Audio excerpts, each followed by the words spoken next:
हर शिरडीवासी ने अपनी ओर से मंदिर के जीर्णोद्धार में, प्रसाद आदि के बनाने में, व्यवस्था में कुछ न कुछ योगदान दिया है। और इसीलिए ये मक्खियां भी चाहती थी कि वो अपनी ओर से कुछ योगदान दें। इन्होंने फैसला किया कि इनके शहद का उपयोग प्रसाद बनाने में किया जाए, और इसीलिए मधुमक्खियां अपने छत्ते से बाहर नहीं निकल रही थी।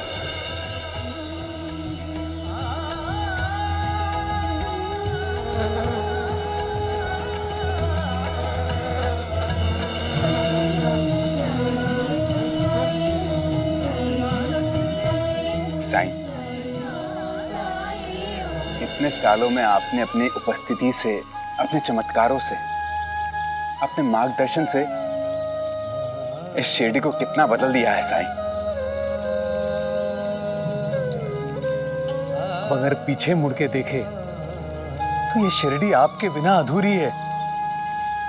आप आ गए तो ऐसे लगता है जैसे जैसे इस शिरडी में देवी देवता का वास है। आपकी चरणों की धूल से ये शिरडी पुण्य भूमि लगती है। अब हम मूर्ति की स्थापना कर सकते हैं, बस आप ही का इंतजार था। मेरा इंतजार? हाँ साईं, वर्षों से शिरडी में हर शुभ कार्य आपके हाथों से होता है, तो भला हम आज आपके बिना इस मूर्ति की स्थापना कैसे कर सकते हैं? महालसापति जी, मंदिर के जीर्णोद्धार का कार्य आप लोगों ने किया है, इसलिए मूर्ति की स्थापना भी आप लोगों को ही करनी चाहिए। साईं, सब चाहते हैं कि स्थापना आपके ही हाथों से ही हो। हाँ साईं, हम सबकी यही इच्छा है कि मूर्ति की स्थापना आपके हाथों से ही हो। मैं कुछ बोलूं?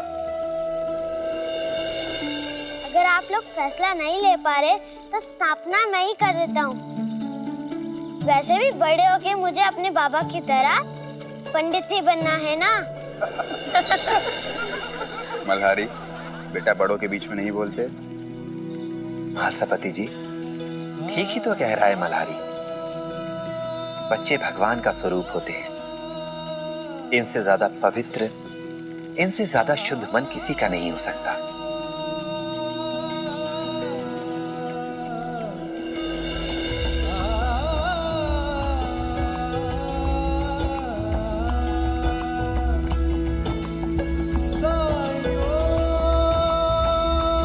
मूर्ति की स्थापना तो मल्हारी ही करेगा।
साईं की बात बिल्कुल सही है।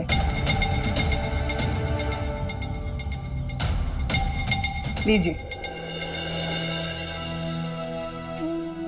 आपको पता है ना, शनि मंदिर का जीर्णोद्धार हुआ है, मूर्ति की प्राण प्रतिष्ठा हो रही है, तो किसी को न्योता क्यों भेजा जाए? भगवान सबके, अब भगवान खुद तो आएंगे नहीं किसी को न्योता देने। मंदिर से कभी किसी के यहाँ न्योता आता है क्या? सब अपनी स्वेच्छा से, अपनी श्रद्धा से जा रहे हैं। किसी को बुलावा नहीं दिया गया है, इसलिए हमें भी वहां जाना चाहिए। क्या खाक जाना चाहिए? पागल हो गई हो क्या? अरे भाग्यवान, जब मंदिर से किसी को न्योता गया ही नहीं है तो कुलकर्णी सरकार वहां बिना न्योते के जाएंगे क्या?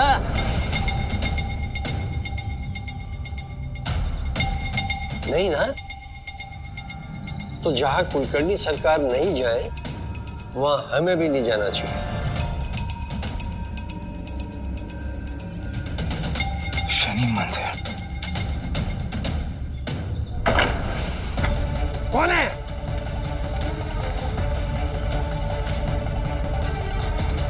कौन है? ए, रुक!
जय जय श्री शनिदेव भक्तन हितकारी, सूरज के पुत्र प्रभु छाया महतारी।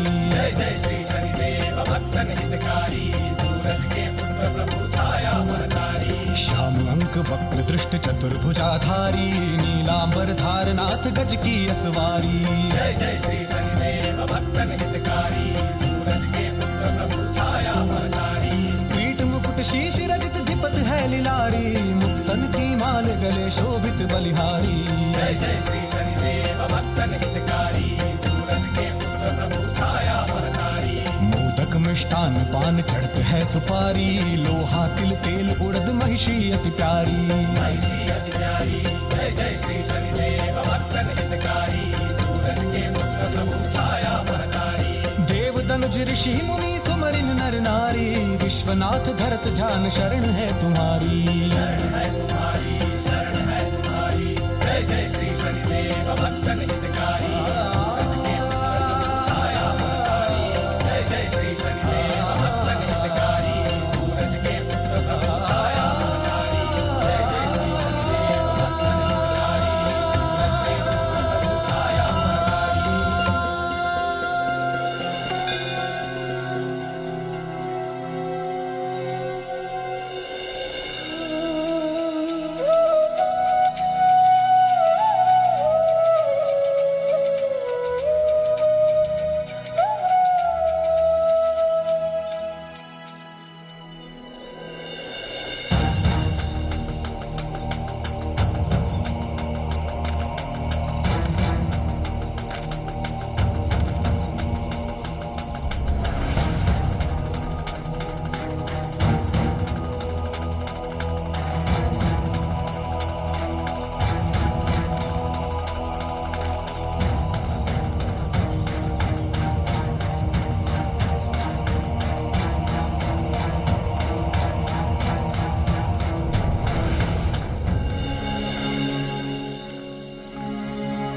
तुमने प्रसाद लिया?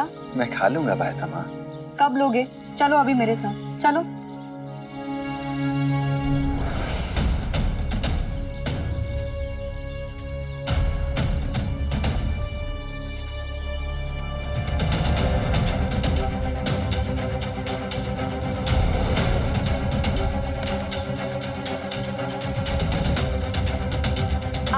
क्या कर रहे हैं? चलिए चलिए प्रसाद ले लीजिए और दर्शन भी कर लीजिए।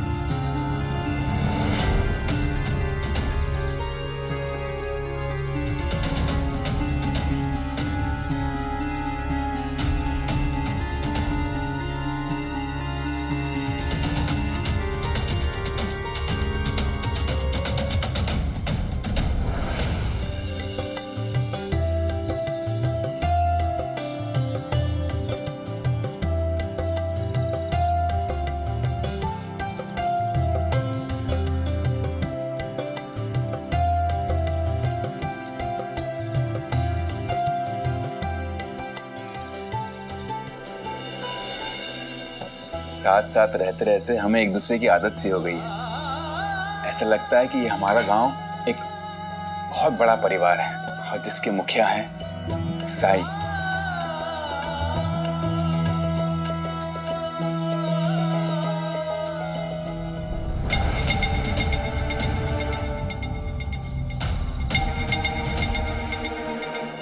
जो हमेशा हमारी देखभाल करते हैं, हमारी रक्षा करते हैं। हाँ, मुझे आज भी वो दिन याद है जब बिच्छू ने मुझे डंक मारा था, तो कैसे पूरा गांव मेरी चिंता में डूब गया था। तब साई ने ही मेरी रक्षा की थी।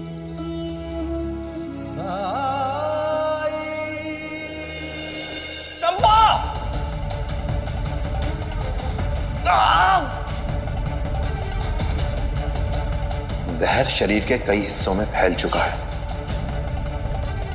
इसलिए जरूरी ये है माधव को आज सारी रात खड़ा रखा जाए।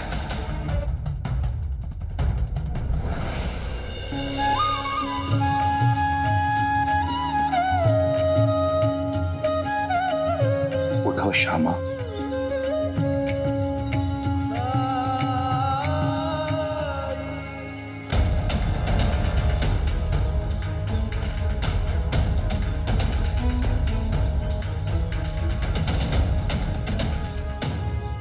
जब पहली बार मेरी फसल जिसमें कीड़े लगे थे उसे साई ने बर्बाद होने से बचाया,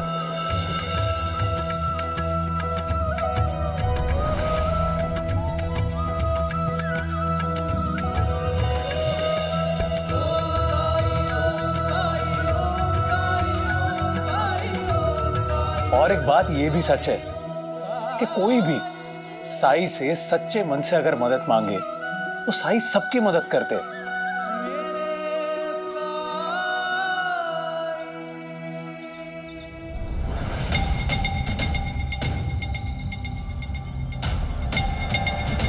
किसी में भी भेदभाव नहीं करते, और साई की कृपा से मेरी आई की आंखों की रोशनी भी वापस आई थी।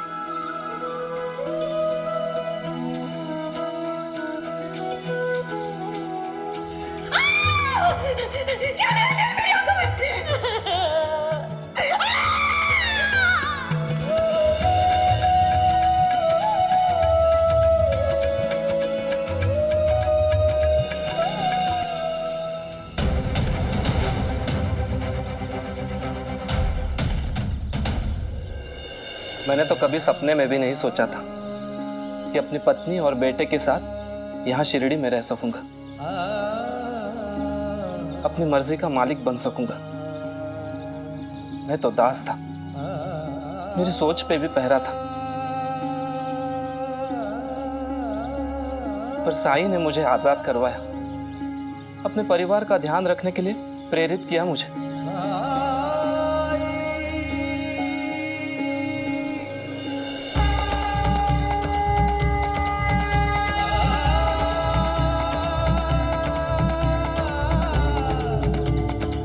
मुझे ये इंसान चाहिए। मुक्त करना चाहता हूं तुम्हें इस दास प्रथा से।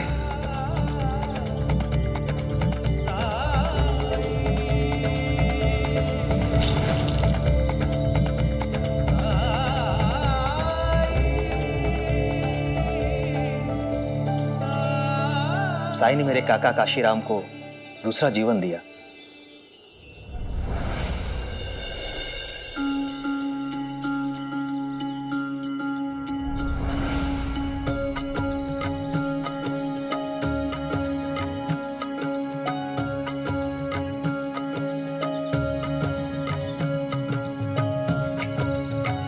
स्वागत है तुम्हारा काशी।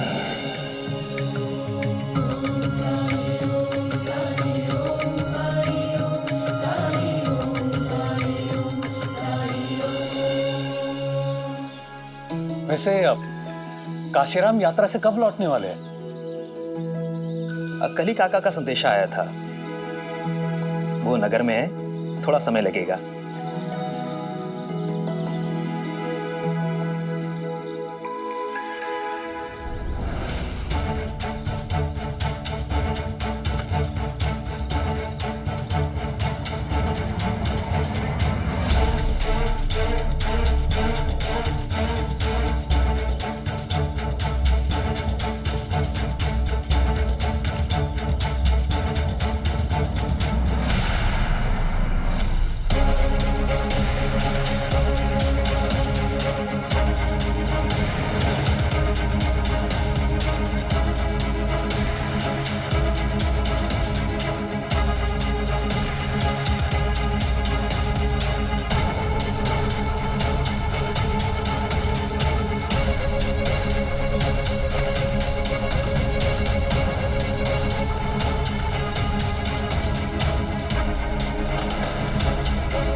साईं को हाथ लगाने की कोशिश भी मत करना।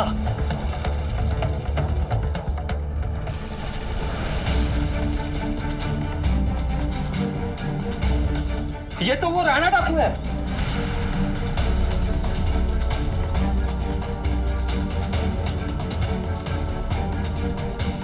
तुम यहाँ क्या कर रहे हो राणा? डाकू लुटेरे जो करते हैं वही करने आया होगा। देखो, इसके पास खंजर है। ये जरूर साईं को मारने आया था। देख क्या रहे हो? मारो इसे। रुको।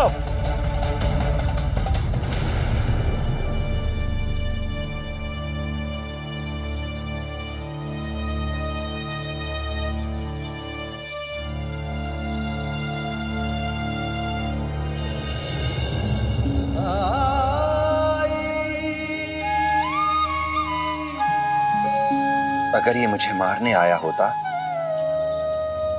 तो आप लोगों की नजरों में आने से पहले, यूं पकड़े जाने से पहले मुझे मार चुका होता।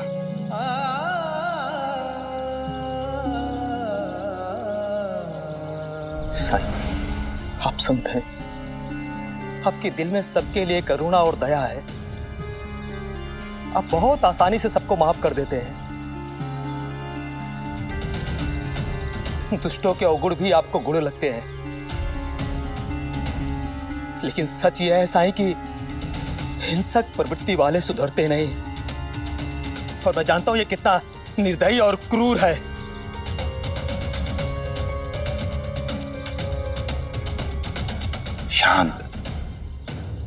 शांत हो जाओ किशन। मैं जानता हूं तुम्हारे काका काशीराम के साथ जो कुछ भी हुआ तुम उसे भूल नहीं पाए हो। पर तुम्हें यह याद रखना चाहिए कि राणा अब अपराध की दुनिया छोड़ चुका है।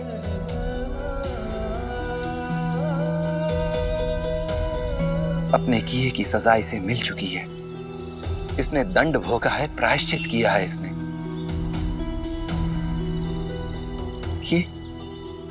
ये सुधर चुका है, बदल गया है ये। साईं, जिस तरह सांप को कितना भी दूध पिलाओ वो डसता ही है, उसी तरह दुष्ट की प्रवृत्ति कभी बदल नहीं सकती। ये यहां बदला लेने आया है।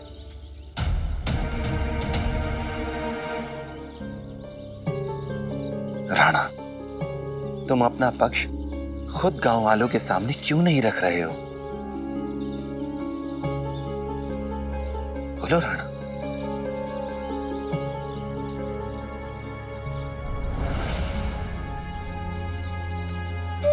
मैं किसी को नुकसान पहुंचाने के इरादे से नहीं आया था, ना ही किसी से बदला लेने के लिए। साईं, जैसे आप लोगों के लिए प्रिय हैं, पूज्य हैं, वैसे मेरे लिए भी है।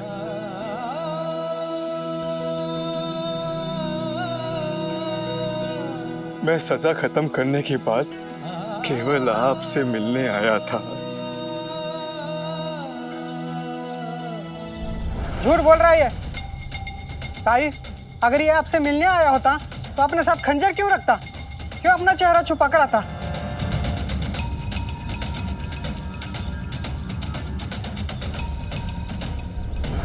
क्योंकि जैसा व्यवहार तुम लोग कर रहे हो, ऐसा ही बाकी लोग भी करते हैं। हर कोई करता है। साईं, मैंने अपने पुरानी जिंदगी में न जाने कितने लोगों को मारा है, काटा है। जो लोग मुझे जानते हैं, पहचानते हैं, या तो ये चेहरा देके भाग जाते हैं, या तो मुझ पर हमला कर देते हैं। इसीलिए, सिर्फ इसीलिए मैंने ये खंजर अपने पास रखा है।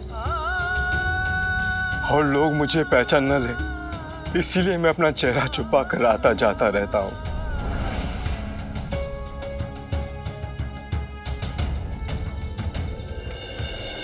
साईं,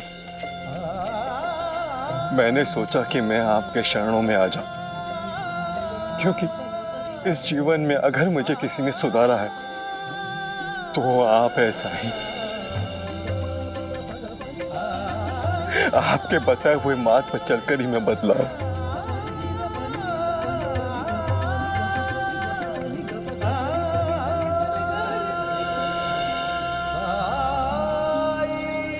कोई बात नहीं राणा, मैं तुम्हारे साथ हूं।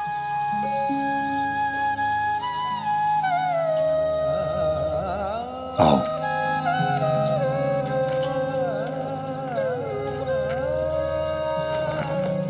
आओ मेरे साथ। साईं, साईं, ये क्या कर रहे हैं आप? एक डाकू को अपने साथ लेके जा रहे हैं? कहीं उसने आप पे हमला कर दिया तो? साईं! किशन, चिंता मत करो, वो साईं है हमारा। साईं बिना कारण कभी कोई काम नहीं करता और उसके हर कार्य के पीछे किसी ना किसी का हित जरूर छुपा रहता है। सही कह रही हैं आप। और वैसे भी जिसने हम सबकी रक्षा की हो, उसे भला किस बात से डर है?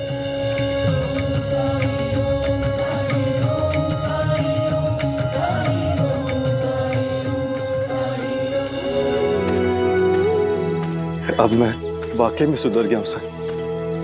मुझ पर विश्वास करने के लिए बहुत बहुत धन्यवाद।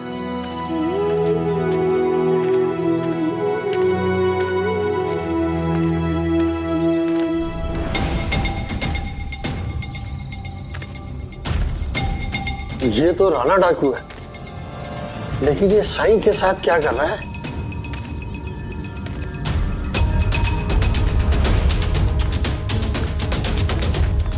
कौन है? ए, रुक! कहीं ये बैरागी पागल तो नहीं हो गया? एक डाकू को अपने साथ लेकर जा रहा?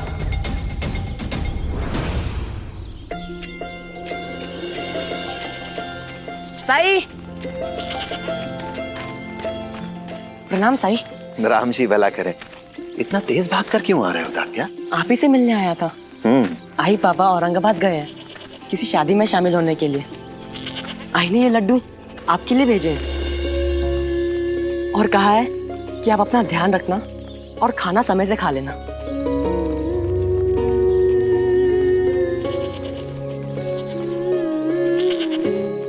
भाईजामा चाहे कहीं भी जाए, लेकिन उनका ध्यान यहीं रहता है।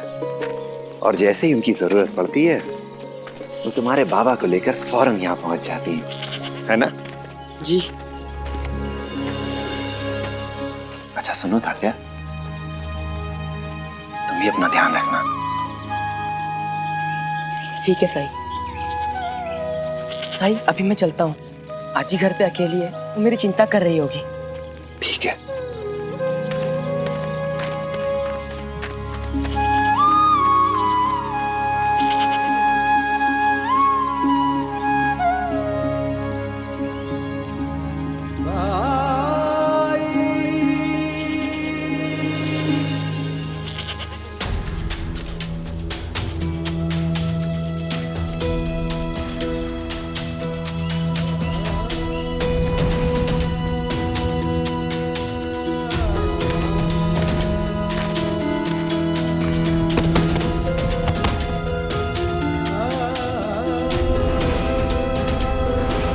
ये तो वो राणा डाकू है।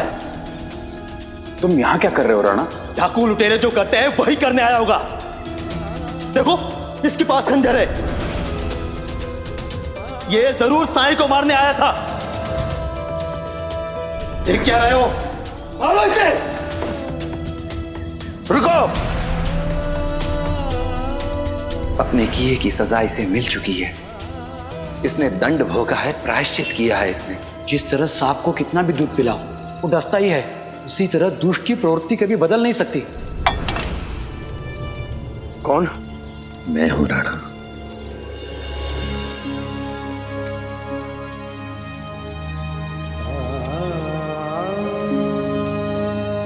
वो छुपाने से मनोदशा नहीं छुपती, बल्कि और प्रत्यक्ष हो जाती है। क्या हो गया भगवान? ये पूरे घर को अस्त व्यस्त क्यों कर दिया तुमने? वो मेरा सोने का हार नहीं मिल रहा है जी। क्या?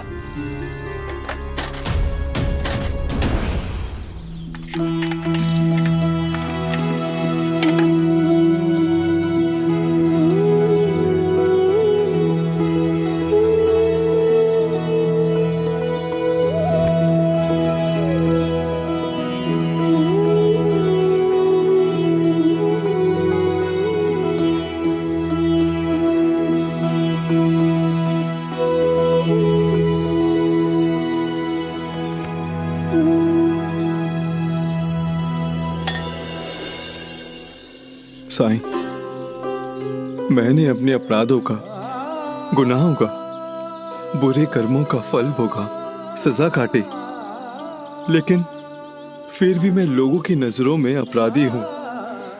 मेरे प्रति लोगों की सोच नहीं बदली। तुमने पश्चाताप अपने अंतर्मन की शांति के लिए किया था या संसार के लिए? ये समाज, ये संसार, ये तुम्हारे बारे में क्या सोचते हैं इस पर तो तुम्हारा नियंत्रण नहीं हो सकता। लोगों की तुम्हारे बारे में क्या मानसिकता है, वो किस नजरिए से तुम्हें देखते हैं, ये तुम्हारे वश में नहीं है राणा। पर हां, ये तुम्हारे वश में अवश्य है कि तुम खुद को किस नजर से देखते हो, किस दृष्टि से देखते हो। क्योंकि कई बार लोग भी फिर तुम्हें उसी दृष्टि से देखते हैं।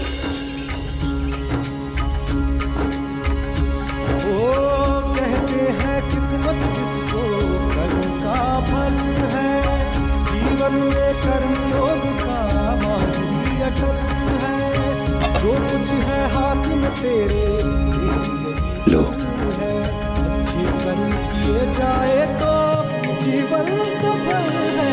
ओ साईं, ओ साईं, ओ साईं, ओ साईं, ओ साईं, ओ साईं। राणा, अगर तुम्हें यह विश्वास है कि तुमने अपना पश्चाताप पूरा कर लिया है, तो ये संसार, ये दुनिया भी तुम्हें क्षमा कर देगी,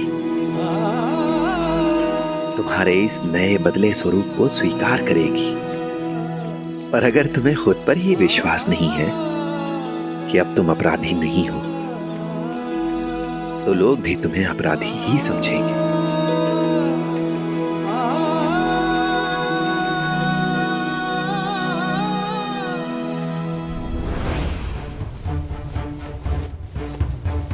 आखिरी बार कहाँ देखा था तुमने हार? कल मैं यहीं बैठकर हार साफ कर रही थी और मुझे अच्छे से याद है, सफाई के बाद मैंने उसको वहीं बक्से में रख दिया था। बक्से में रख दिया था? तो कौन ले जा सकता है? वही तो समझ नहीं आ रहा है।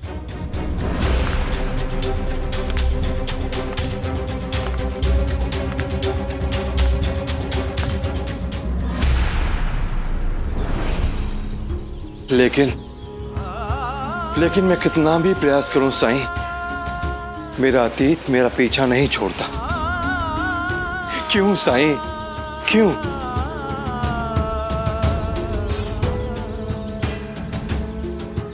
तुम्हें पछतावा है, तुम सजा भी काट चुके हो, लेकिन कहीं ना कहीं तुम इस बात को स्वीकार नहीं कर पा रहे हो कि तुमने अपने अतीत में ऐसे काम किए हैं।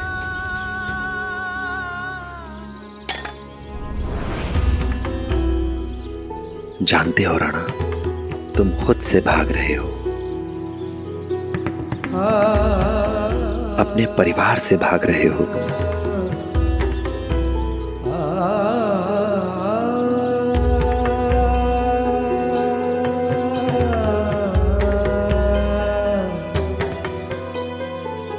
अपने अतीत से भाग रहे हो।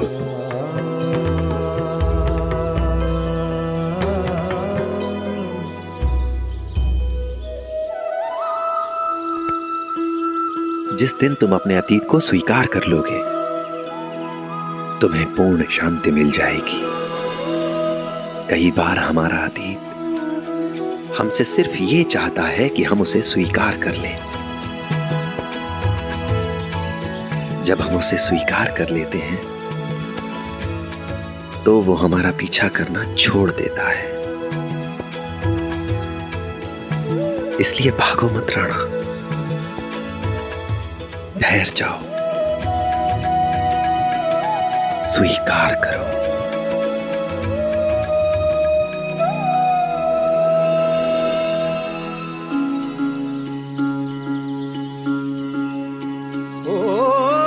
जब कठिनाई छाई तू ही याद आया, भटके राही को तूने रास्ता दिखाया, तूने भक्तों का बेड़ा पार लगाया। तेरी महिमा मेरे साईं कौन जान पाया। ओम साईं ओम साईं ओम साईं ओम साईं ओम साईं ओम साईं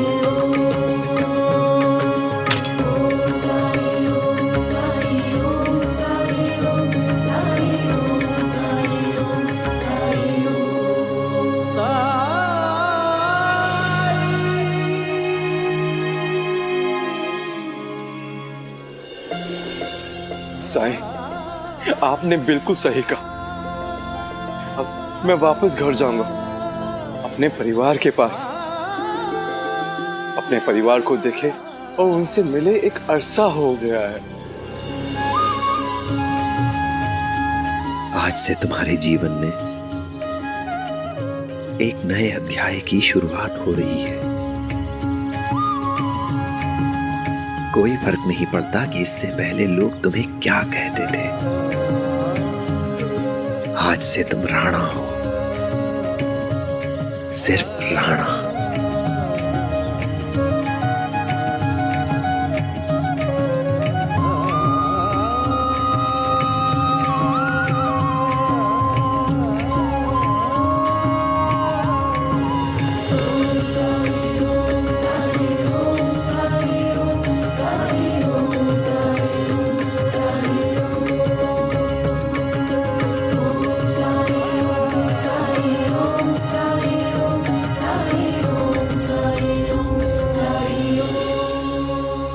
राणा डाकू कौन है?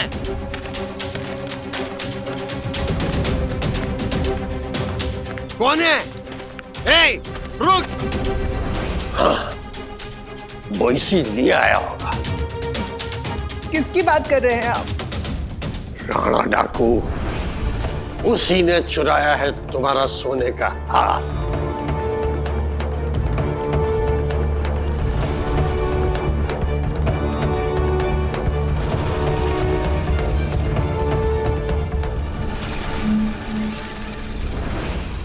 प्रणाम साईं।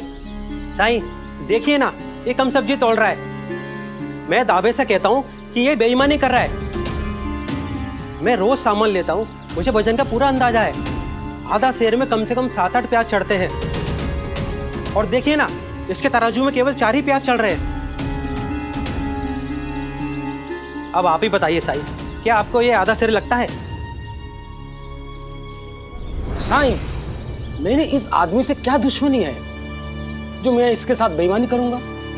अगर इसे मुझ पर विश्वास नहीं है तो मैं आपके सामने दोबारा वजन करके दिखाता हूं। ये देखिए, मैं आपके सामने कर रहा हूं।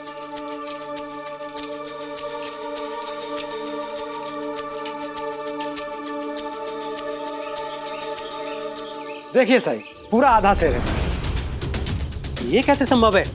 तुम्हारा बटखरा तो सही है ना? अरे तुम्हें भ्रम हो गया है साईं, आप ही इसे समझाइए।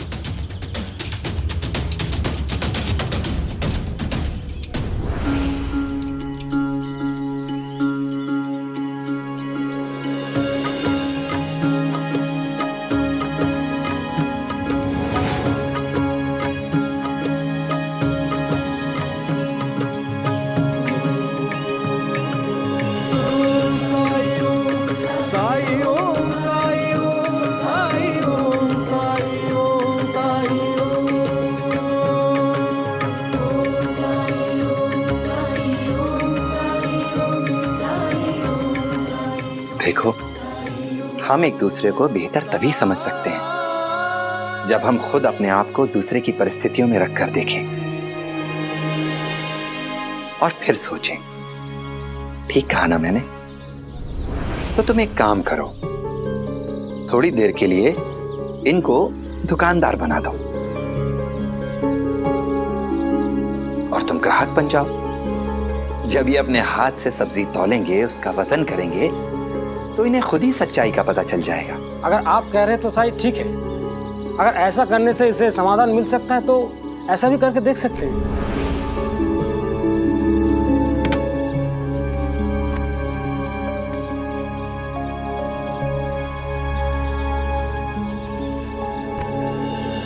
अब ऐसा करो, इसी तराजू से आधा सेर प्याज तुम तौल कर देखो।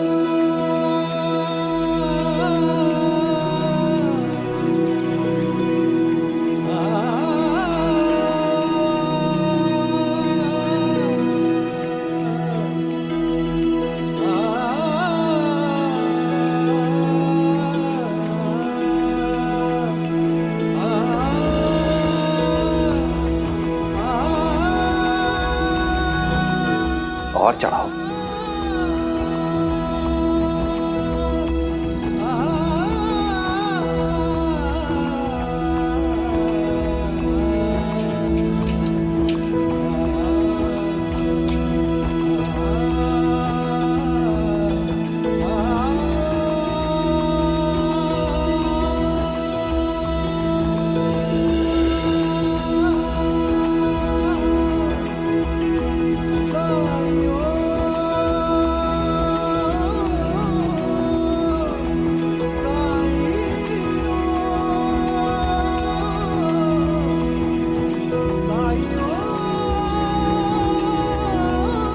और चढ़ाओ, अभी आधा सेर नहीं हुआ।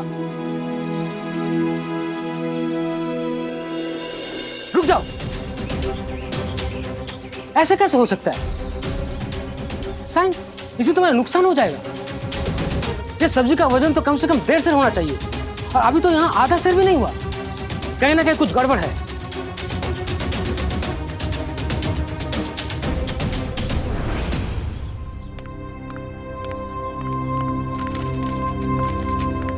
आइए सरकार, आइए, आपका इंतजार था। हरिओम हरिओम। मुझे इंसाफ चाहिए सरकार, मेरे साथ न्याय कीजिए। हरिओम हरिओम, अवश्य न्याय देंगे, लेकिन पहले बताइए अभियुक्त कहाँ है? लेके आओ उसे। छोड़ दो मुझे। अरे हजार बार कह चुका हूं कि मैंने चोरी नहीं की, तो क्यों लाया मुझे यहाँ? डाकू राणा।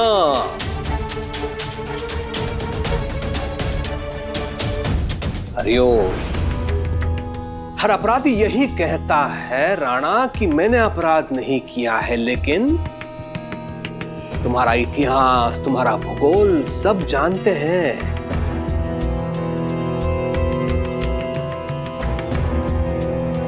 तुम कोई राजा हरिश्चंद्र तो नहीं हो, है कि नहीं? तो विस्तार से बताइए क्या किया है इसने? कुलकर्णी सरकार, कल मेरी पत्नी ने तिजोरी खोलकर अपना सोने का हार निकाला साफ सफाई करने के लिए। हाँ, आज जब हमने तिजोरी खोली तो हार उसमें था ही नहीं।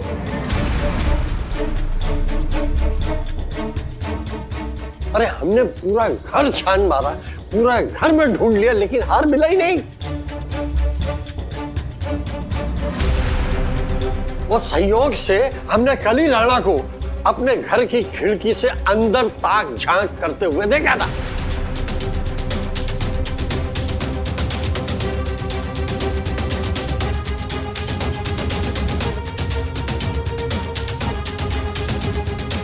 हम सब जानते हैं कि राणा डाकू है।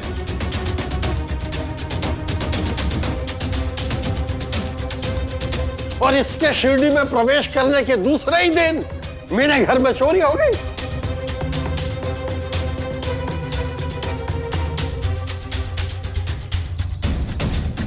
लेकिन राणा अभी अभी सजा काट के आया है, वो ऐसा काम क्यों करेगा? अरे कुत्ते की पूंछ को 12 साल नली में रखोगे ना तो भी वो टेढ़ी ही रहेगी।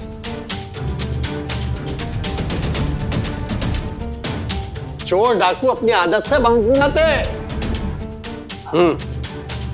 खंडू जी, जब राणा पर साई भरोसा कर रहे हैं तो मैं नहीं मान सकता हूं कि राणा ने चोरी की होगी।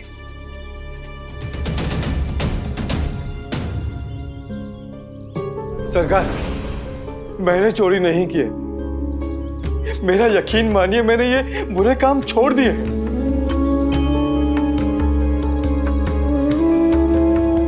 सेठ गंगाराम जी को शायद कुछ गलतफहमी हुई है। हाँ, ये बात सच है। कल साईं की तलाश में मैं पूरे गांव में भटक रहा था। उसी दौरान मैं सेठ गंगाराम जी के घर के यहां से गुजरा तो कुछ बातें सुनाई दी, और बातों ही बातों में मुझे पता चला कि शनि मंदिर में पूजा है। तो मैंने सोचा साईं वहीं मिलेंगे, और मैं शनि मंदिर आ गया जहां मुझे साईं मिले। शनि मंदिर में साईं के साथ मैं द्वारका माई आ गया, और फिर द्वारका माई छोड़ के मैं कहीं गया ही नहीं। झूठ बोल रहा है ये सरकार। अरे ओ, मुझे आरंभ से ही उस फकीर पे संदेह रहा है। तू क्या चाहता है राणा? मैं तुम पर विश्वास करूं कि तू उसके साथ खंडहर में था और वो तुम्हारी निर्दोषता की गवाही दे? ये तो वही बात हो गई कि भूत का गवाह प्रेतात्मा।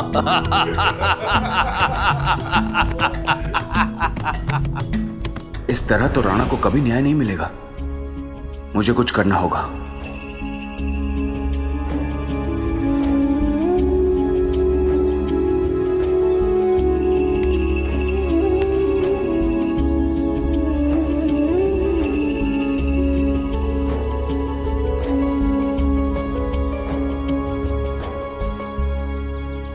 सरकार, मैं सच कह रहा हूं, मैंने कोई गलती नहीं की, मैंने कोई चोरी नहीं की है।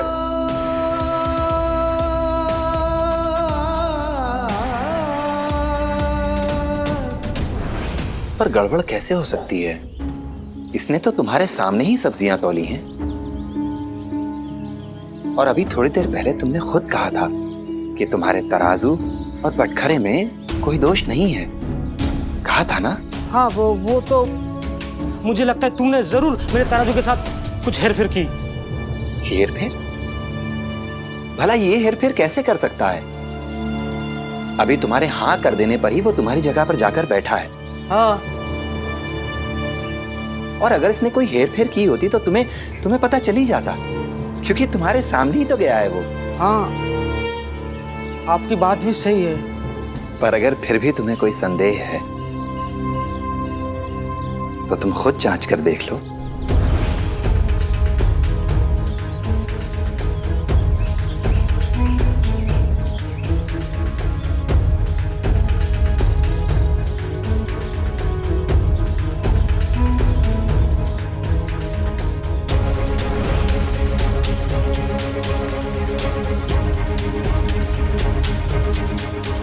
चुंबक को मैंने सामान वाले पलड़े के नीचे सटाया था, ये इस पलड़े के नीचे कैसे आ गया? क्या हुआ? कुछ गड़बड़ है?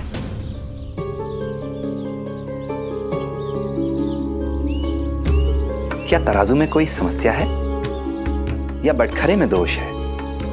पर याद रहे, इससे पहले तराजू और बटखरे को केवल तुम ही छू सकते थे, दूसरा कोई नहीं।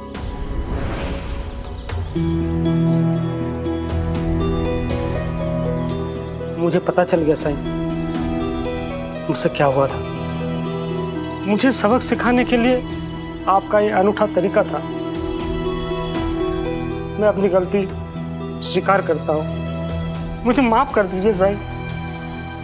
मुझ में लालच आ गया था, इसलिए मैं तराजू के पलड़े के नीचे चुंबक सटाकर लोगों को ठग रहा था। लेकिन मैं वादा करता हूँ साईं, भविष्य में ऐसा काम मैं दोबारा नहीं करूंगा।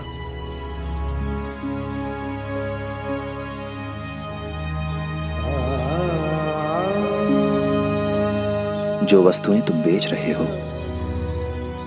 इन्हें केवल धन बनाने का साधन मत समझो, क्योंकि ये मनुष्य के जीवित रहने के लिए उनकी अनिवार्य आवश्यकताओं में से एक है। इसे खाकर लोग अपना पेट भरते हैं। जो व्यवसाय तुम कर रहे हो वो कोई साधारण व्यवसाय नहीं है। अपने व्यवसाय के द्वारा तुम लोगों को उनके जीवित रहने के लिए अनिवार्य साधन उपलब्ध करा रहे हो।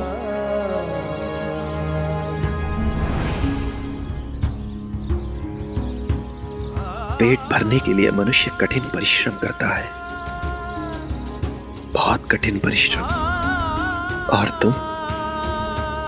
तुम उसकी इस आवश्यकता का गलत लाभ उठा रहे हो। ये ठीक नहीं है।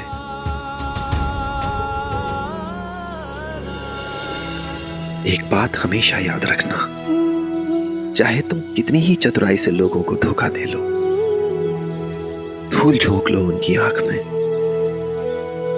लेकिन एक न एक दिन सच सामने आ ही जाता है। क्योंकि सच उस सूरज की तरह है जिसे झूठ का बादल थोड़ी देर के लिए ढक तो सकता है, परंतु हमेशा के लिए नहीं छुपा सकता। जी सर, मैं आपकी ये सीख हमेशा याद रखूंगा और मैं हमेशा अपना काम ईमानदारी से करूंगा। भाई मुझे माफ कर देना, मुझसे गलती हो गई। मैं दोबारा ऐसा काम कभी नहीं करूंगा।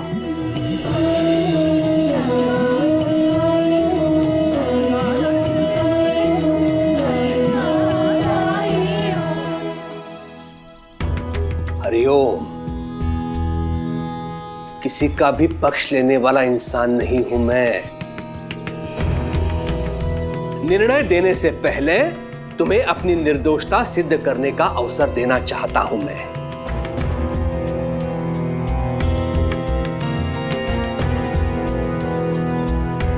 इससे मुझे कोई फर्क नहीं पड़ता कि तू अतीत में क्या था।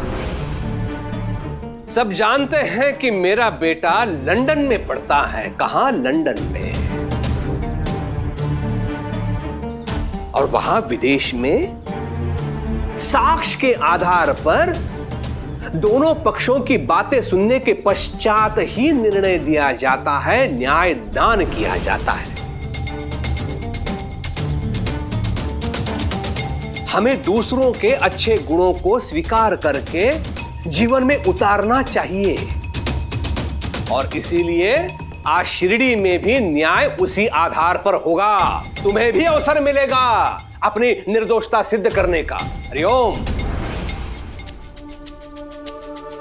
इसलिए अपनी निर्दोषता सिद्ध करो और गर्व से सिर उठाकर यहां से जाओ। क्या सिद्ध कर सकते हो तुम?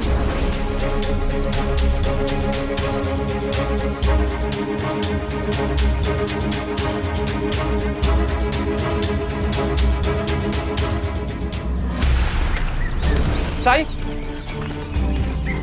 साई साई जल्दी चलिए, राणा को कुलकर्णी सरकार के आदमी चोरी के जुर्म में उठाकर चावड़ी ले आए। चलो।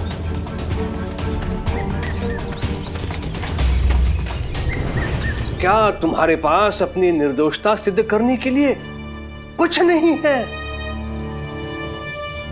सरकार, मैं पहले ही बोल चुका हूं, मैं द्वारका माई में था, मैं वहां से कहीं गया ही नहीं। हरिओम हरिओम। अर्थात अपनी निर्दोषता सिद्ध करने के लिए तुम्हारे पास कोई साक्ष्य नहीं है राणा।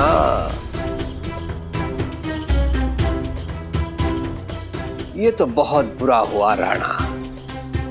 राणा, मैंने तुम्हें पहले ही कहा था कि विलायत में, विदेश में अपनी निर्दोषता सिद्ध करने के लिए अवसर दिया जाता है,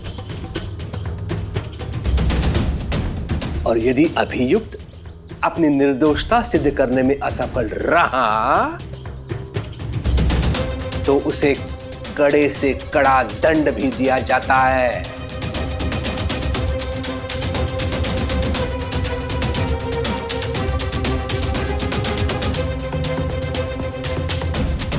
सरकार, वहां चोरों को क्या दंड देते हैं? क्या देते हैं दंड? बताता हूं। चोरी करने वालों के ऊपर खौलता हुआ पानी डाल देते हैं।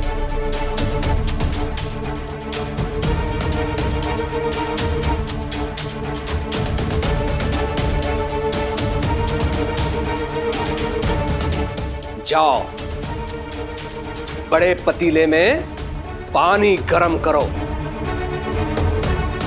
आज यहां चावड़ी के बाहर सबके समक्ष अपराधी राणा को दंडित किया जाएगा उसके अपराध के लिए। हरिओम। सरकार,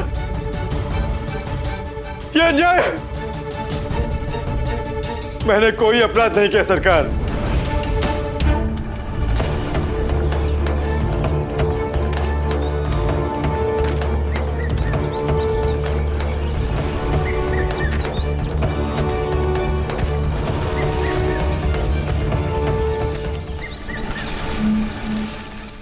ले जाओ इसे बाहर। सरकार, रुकिए सरकार।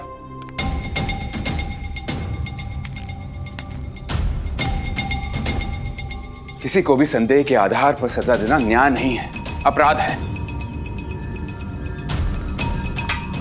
संदेह नहीं महालसापति जी, मैंने और मेरी पत्नी ने खुद अपनी आंखों से राणा को अपने घर में ताक झांक करते हुए देखा था।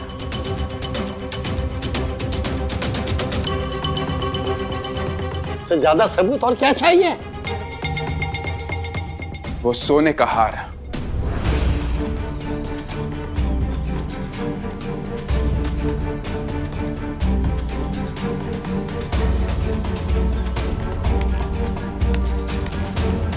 जब तुम लोग राणा को पकड़ने के लिए गए थे तो मुझे पूरा यकीन है तुमने उस हार को हासिल करने के लिए उस जगह का चप्पा चप्पा छान मारा होगा, है ना? क्या तुम्हें वो हार मिला वहां? नहीं, हमने राणा की पूरी तलाशी ले ली, खंडर का चप्पा चप्पा छान मारा, लेकिन सोने का हार कहीं नहीं मिला। आप साबित क्या करना चाहते हैं महलसापति जी? हो सकता है इसने हार कहीं छुपा दिया हो। यही तो मैं कहना चाह रहा हूं गंगाराम जी। अगर राणा अपनी निर्दोषिता साबित नहीं कर पा रहा है तो उसका अपराध भी सिद्ध नहीं हो रहा है। मैं आपसे पूछना चाहता हूं गंगाराम जी, क्या आपने राणा को अपने घर चोरी करते हुए देखा था? नहीं। राणा को आपने अपने घर के बाहर देखा था और बस इसके अतीत के आधार पर आपने इस पर संदेह करना शुरू कर दिया, है ना?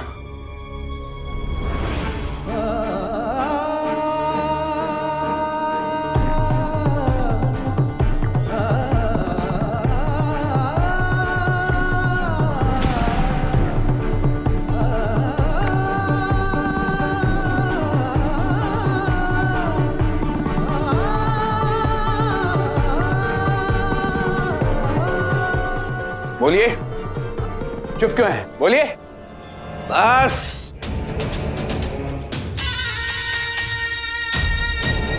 बस, देख रहा हूं आजकल बहुत बोलने लगे हो तुम मालसापति। मेरे विरुद्ध बोलने का साहस कैसे आ गया तुम में? मैं आपके खिलाफ नहीं हूं सरकार, और ना ही मैंने आपकी शान के खिलाफ एक भी शब्द कहा है। हाँ, लेकिन इस गलत फैसले के खिलाफ हूं मैं। उस गलत फैसले के खिलाफ बोल रहा हूं मैं, और बोलूंगा।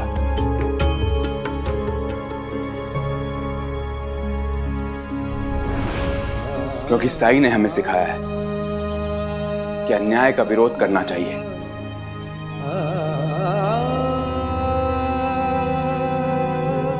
सत्य के लिए हमेशा लड़ना चाहिए, और वही मैं कर रहा हूं सरकार, और करता रहूंगा। हरिओम। मुझे पहले ही समझ जाना चाहिए था गंगाराम जी, लोगों को भड़काने वाला, अपराधियों को संरक्षण देने वाला दूसरा तीसरा कोई नहीं है, ये पाखंडी साई है।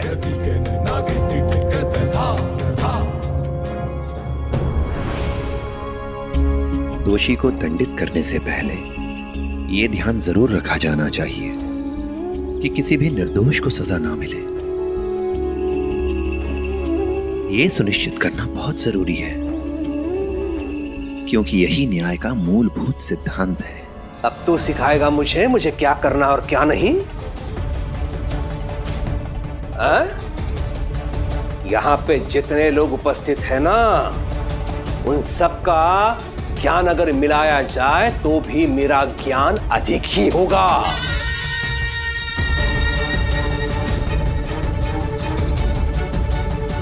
विधि न्याय तर्कशास्त्र का अध्ययन किया है मैंने। आपकी विद्वत्ता पर मुझे जरा भी संदेह नहीं है। मैं तो बस केवल ये निवेदन करना चाहता हूं कि राणा को सजा देने से पहले आप ये सुनिश्चित कर लें कि राणा असली अपराधी है भी या नहीं, क्योंकि बहुत से लोगों को यह लगता है कि आपके न्याय में कमी है।